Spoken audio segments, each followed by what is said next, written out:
Sensational. Today we're going to talk about how concepts of segmentation, targeting, differentiation, and positioning, known as STP model, apply to Apple. So let's start with the theory. Market segmentation means dividing a broad market into smaller groups of consumers who have different needs or characteristics.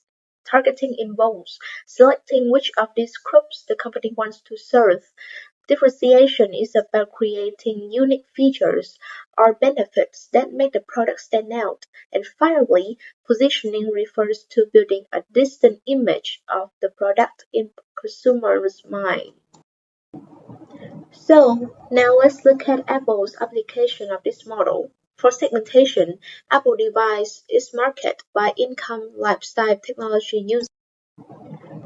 It mainly focuses on middle to high-income tech-savvy consumers who appreciate quality and innovation. In targeting, Apple chose premium customers who were willing to pay more for performance, style, and brand reputation.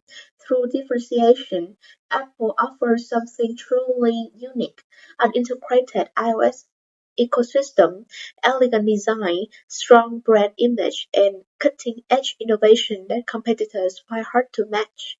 Finally, in positioning, Apple is seen as a premium, innovative, and lifestyle-enhancing brand. Its products aren't just gadgets, they represent creativity, simplicity, and status. So now we're coming up with the market segmentation. So this is a technique used to divide large diverse market into smaller segments so it can be reached more efficiently. First, we're talking about the consumer market. So here are several common types of market segmentation.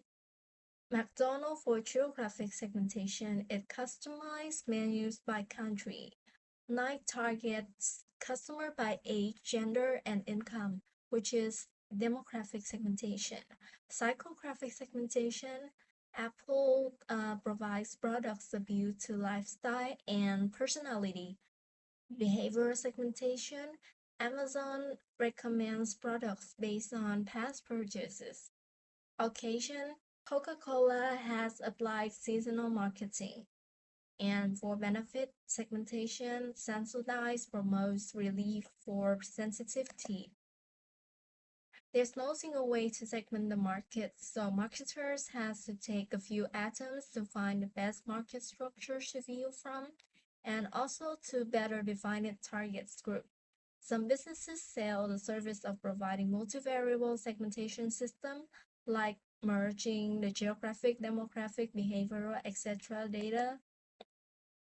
Business market segmentation method is kind of similar to the consumer's market, and also there are additional variables.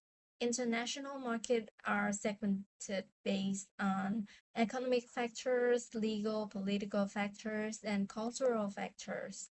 For example, economic factors, IKEA target emerging economy with lower cost products and offering premium option in high-income markets.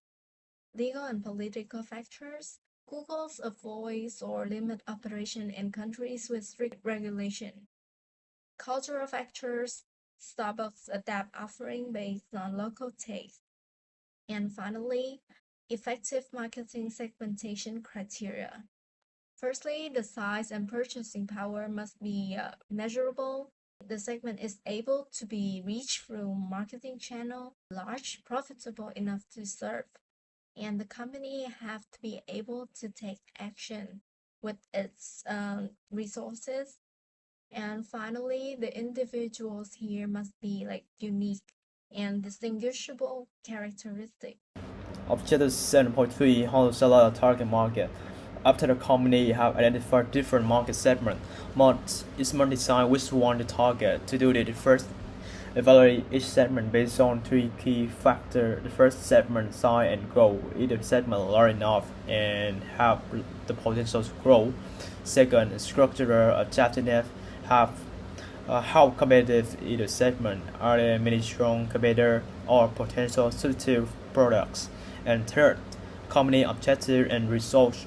The targeting this segment align with our company long-term goals and capability. Once the evaluation is done, the company choose wanted for targeting strategy. And then the differentiators or marketing. This means ignoring segment different and targeting the whole market which one offer. Is focused on what's common among consumers. Differentiated marketing. Here, a company targets several market segments and designs separate offer for each. And third, the concentrate on niche marketing. Instead of going after a small share or a large market, a company goes after a large share of one or a few smaller segments or niche. Micro marketing. This is tailoring product and marketing program to the needs of specific individual and local customer segment. It include local marketing and individual marketing. Hello, this is the 7th Point, and now I'm telling you about each brand tells its own unique stories. Each brand offers a particular claim of superiority that is relevant to and resonates with a particular type of consumers. You can see from the graph of 7.3 here, this is the positioning map. It shows how consumer perceives competing brands in the market based on two key dimensions that are important to them. It is based on the position and the size of the circle. For example, you can see from the graph that the Cadillac escalates domestics in market share and luxury positioning. Moreover, the Toyota Land Cruiser occupies a niche, expensive and performance-focused. Moreover, about the figure 7.4, this is the possible value propositions. It can based on the green boxes, which is winning value proposition, red boxes, which is losing value propositions, and yellow box, which is neutral and average offers. These value propositions is the mix of benefits and prices a company promised to deliver to the customers. That's why customers should choose the product over competitors. About a value claim which is being distinctive, you can see from the graph the elements of value pyramid here, and there are three types of attributes that can be transferred into value claims and leveraged for brand positioning. Firstly, this is share attribute.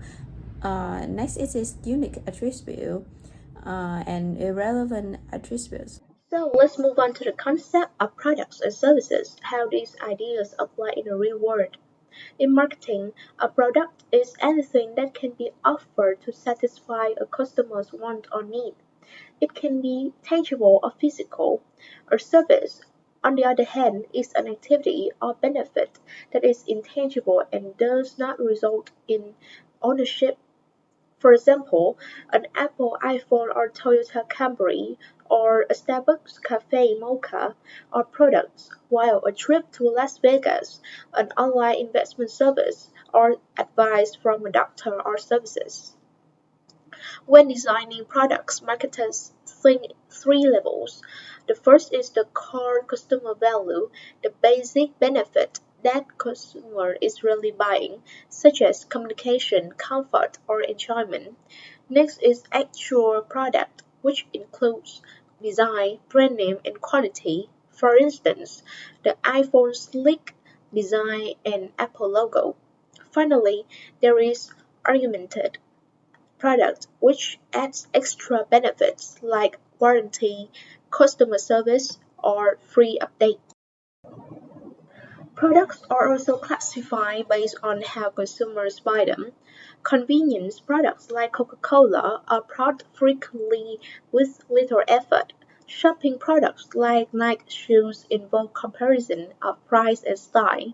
Specialty products such as Tesla cars attract loyal buyers who make special efforts to get them. And unsold products like life insurance are those people don't normally think about buying. For industrial products, the key difference is their purpose. They use to make other goods or run a business. For example, Apple buys chips from TSMC, Amazon builds data centers, and Deloitte provides consulting services. Finally, marketing can go beyond physical goods. It also applies to organizations, people, places, and ideas. The Red Cross promotes its mission to attract donors. Taylor Swift builds her personal brand. Countries like India promote tourism through Incredible India, and campaigns like Click It or Take It encourage safer behavior. Those are examples for these theories above. Let's discuss the next part. Product and service decisions operate on three levels. First, individual product and service decisions.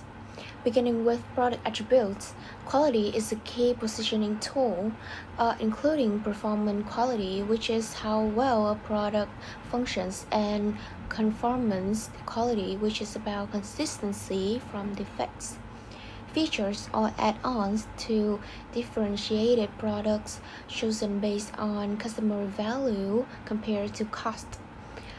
Style refers to looks, while design goes deeper, improving both functions and appearance by starting from customer needs. The second element is branding. Brands are names or symbols that build trust, loyalty, and consistency. They help buyers recognize quality, product sellers legally, allow market segmentation, and create product stories. The next one is packaging.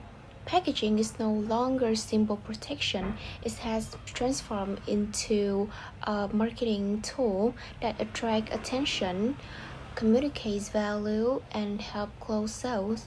Good packaging reinforces identity, while poor packaging frustrates customers.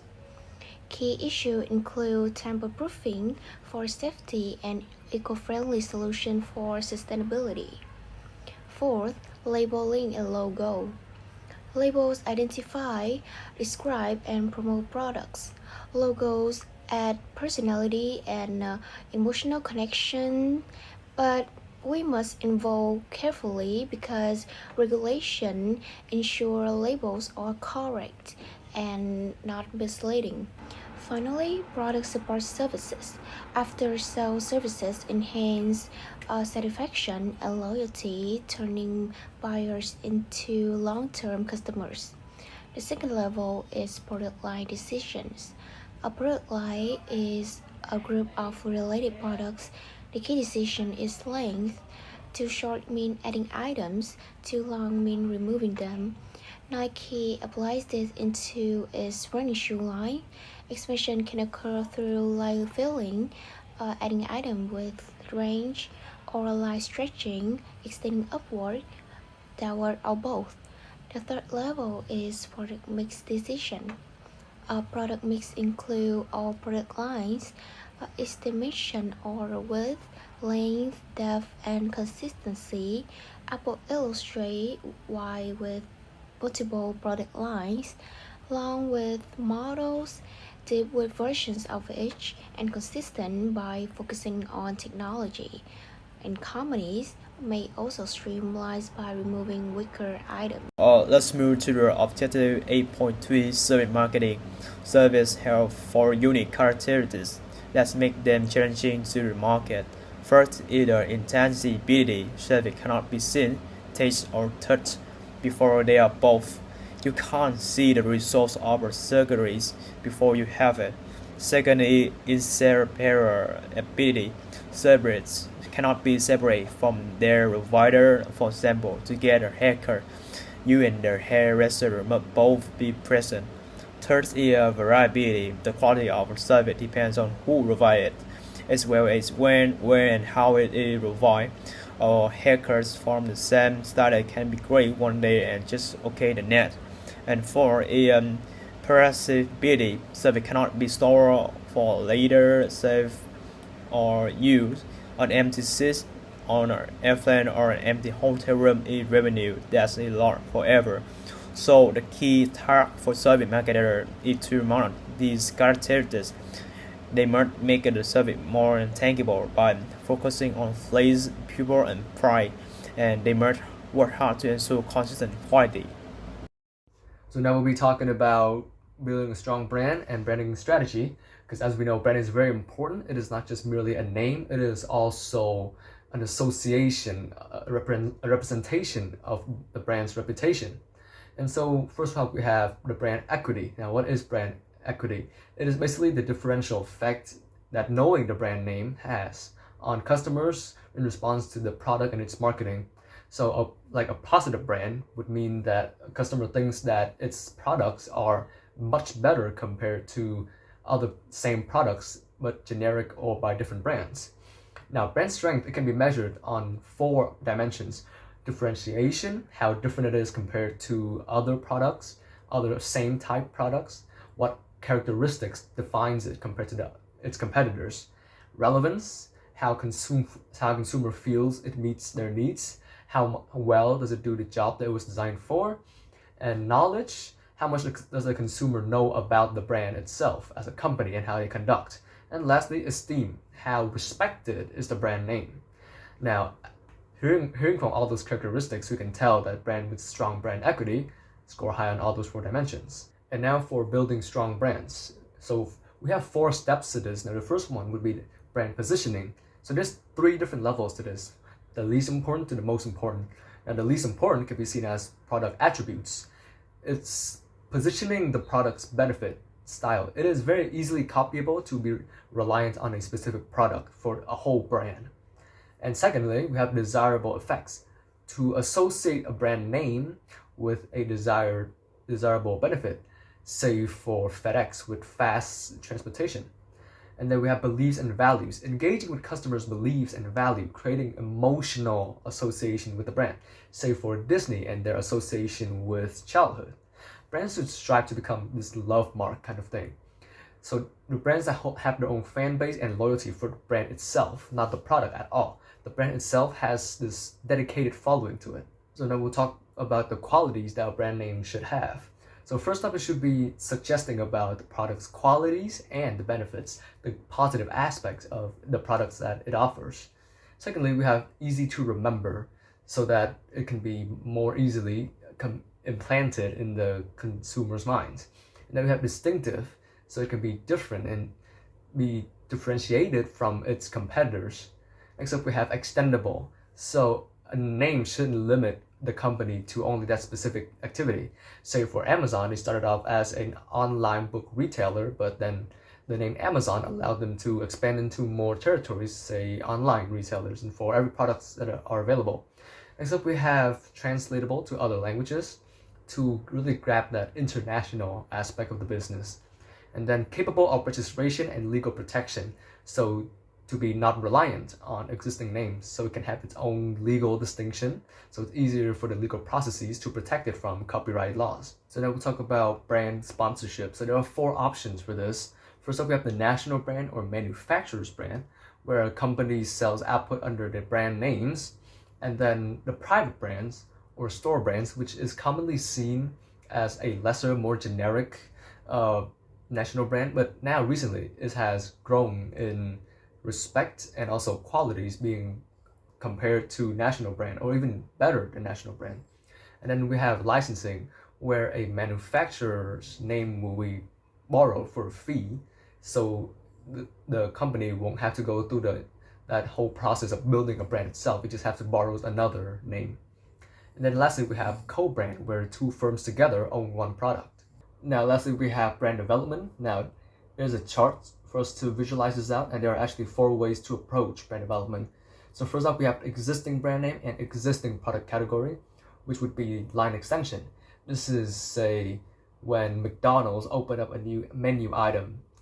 It is a very familiar product type for the same brand that is known to make that product type. Next up, we have brand extension, where an existing brand name will make a new product category. Say what Kodak does nowadays compared to before. Kodak used to be a camera manufacturer, now it specializes in chemical. Same brand name, but very, very different product type. Next up, we have multi-brands, new brand name for existing product.